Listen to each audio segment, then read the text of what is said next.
प्रिय विद्यार्थियों, पिछले वीडियो में हमने आपको बताया था कि भारतीय जो संस्कृति है वो क्या है। संस्कृति की परिभाषाएं बताई और सभ्यता के बारे में बताया, और सभ्यता और संस्कृति का जो है अंतर क्या है वह हमने आपको बताया। इस वीडियो में हम आपको बताने जा रहे हैं कि भारतीय संस्कृति की जो प्रमुख विशेषताएं हैं वो क्या क्या हैं। आप जानते हैं कि भारतीय जो इतिहास है उसको स्टार्ट हुए कई हजारों वर्ष बीत चुके हैं और तब से ही हमारी संस्कृति निरंतर चली आ रही है। और तब के चले हुए जो तत्व हैं, जैसे लिंग पूजा है, वह हड़प्पा काल में भी मिलती है। तो लिंग पूजा, आज भी हम शिवलिंग की पूजा करते हैं। ज़्यादातर जो आप लोग देखते हैं सोमवार के दिन शिव भगवान हैं, उनका व्रत रखते हैं, हम शिवलिंग की पूजा करते हैं शिवरात्रि का।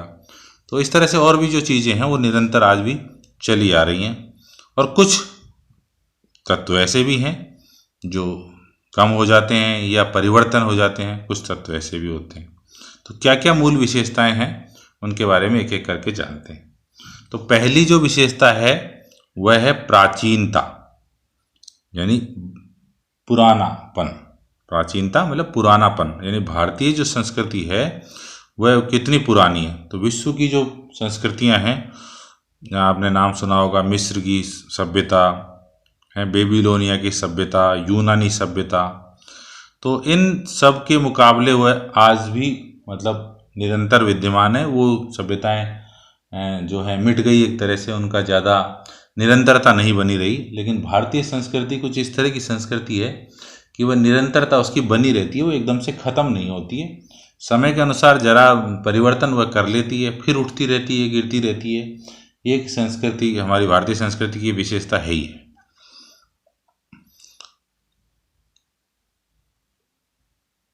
तो आज जो है प्राचीन यूनानी और रोमन धर्मों का अनुयायी कोई भी नहीं है। आपने देखा होगा, चीनी और भारतीय संस्कृति को छोड़कर अन्य किसी भी प्राचीन संस्कृति का कुछ भी ज़्यादा जो है उसमें के विचार बचे नहीं हैं।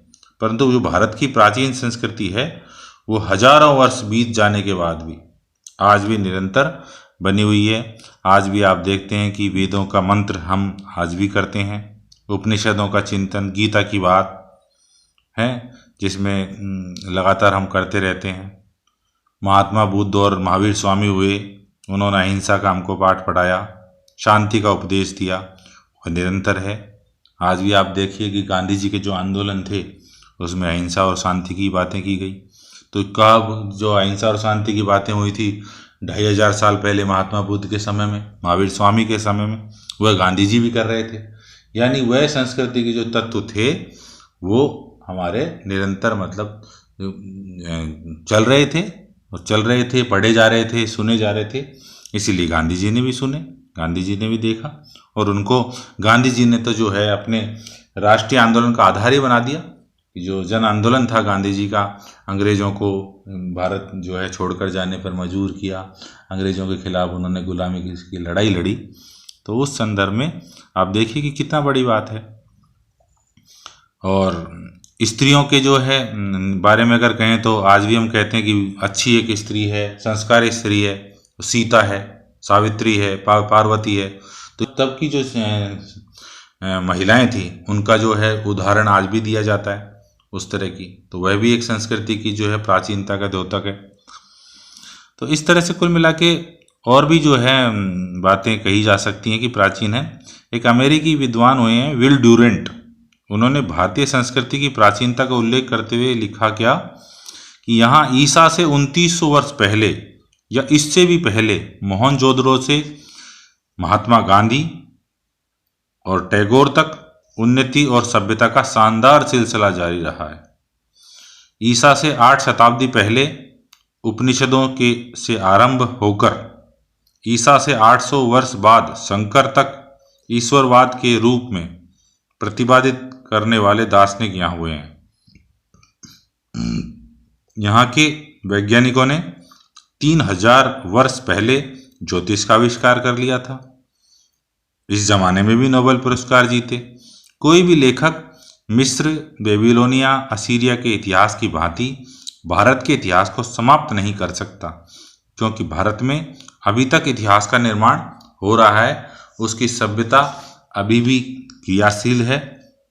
एक कवि हुए हैं इकबाल, आपने नाम सुना होगा। उन्होंने एक बहुत अच्छा जो है हमारी संस्कृति की निरंतरता को अमिट रहने को लेकर एक बहुत अच्छा शेर, एक तरह शेर तो क्या, शेर जैसा ही है कि यूनान मिस्र रोमा सब मिट गए, यूनान मिस्र रोमा सब मिट गए जहाँ से, और कुछ बात है कि हस्ती मिटती नहीं हमारी। तो कवि थे, उन्होंने कवि के रूप में उन्होंने ये बातें कही। ये जो शेर है एक तरह से कई जगह हमको सुनाया जाता है, हम भी सुनाते हैं जब हमारे देश की, हमारे भारत की जब कोई बात चलती है और हम हमारी जो प्राचीनता को लेकर जब हम गौरव के रूप में, एक हमको गर्व के रूप में हमको जो कोई बात कहनी होती है, तो कई बार इस जो है शेर का हम उल्लेख करते हैं। दूसरी जो भारतीय संस्कृति की विशेषता है वह है आध्यात्मिकता। यानी आपने देखा होगा ना कि कई बार व्यक्ति, हर कोई व्यक्ति, चाहे कोई इस्लाम को मानने वाला है, चाहे सिख धर्म को मानने वाला है, या ईसाई धर्म को मानने वाला है, या हिंदू धर्म को मानने वाला है, या किसी भी धर्म को मानने वाला है, उसका अपना एक जो है एक धार्मिक ग्रंथ होते हैं, उनके जो है रिचुअल्स होते हैं, पूजा पद्धति के तरीके होते हैं, सबके होते हैं। तो वह एक तरह से जो है उसका परिलक्षण होता है, वो उसको कहते हैं आध्यात्मिकता। उन चीज़ों के बारे में जो है सोचना, विचारना, करना, उस तरह के काम को वो आध्यात्मिकता कहलाती है। तो भारतीय संस्कृति ने अपने को जिस रूप में मुख्य रूप से अभिव्यक्त किया है वह है आध्यात्म की भावना। भारत में ये विचार सदा से चला आ रहा है कि आँखों से दिखाई देने वाले इस स्थूल संसार से परे भी कोई सत्ता है, जिससे जीवन व शक्ति प्राप्त करके यह प्रकृति फल फूल रही है।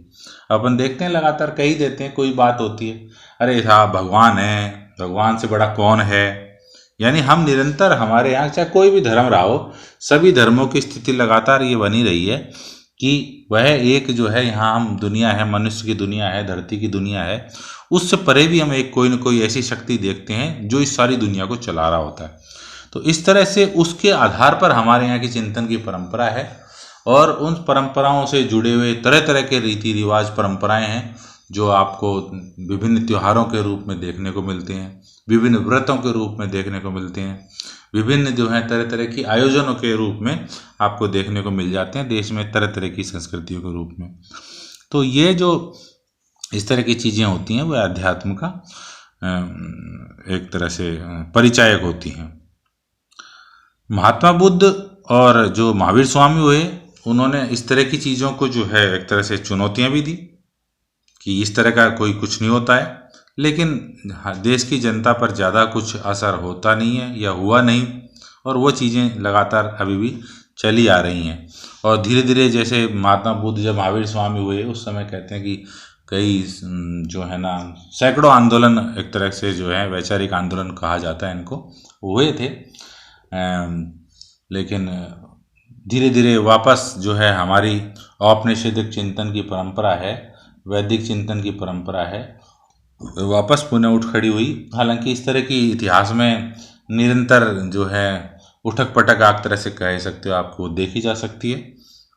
तो ये चलता रहा है, लेकिन जो भारतीय संस्कृति का जो एक चिंतन परंपरा है वह कभी भी एक तरह से मृत नहीं हुआ है, वह निरंतर जारी रहा है। हालांकि ये भी आज भी जो है बौद्धिज्म की भावना आपको यहाँ भी देखने को मिल जाएगी। बौद्धिज्म के जो रिचुअल्स, उनके फॉलोवर्स, उनकी किताबें, तो सब चलता रहता है।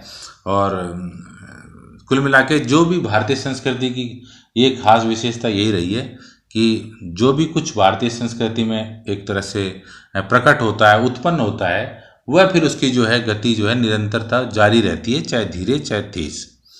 तो इस तरह से तरह तरह की जो है हमारे यहाँ अध्यात्म का एक तरह से रहा है। अब ईश्वर, इस्लाम की अगर हम बातें करें तो जब सूफीज़म भारत में आया तो सूफीवाद का अपना एक साधना है, अपनी एक प्रकृति है, उनका रहस्यवाद, तो उनका अपना एक सिस्टम है।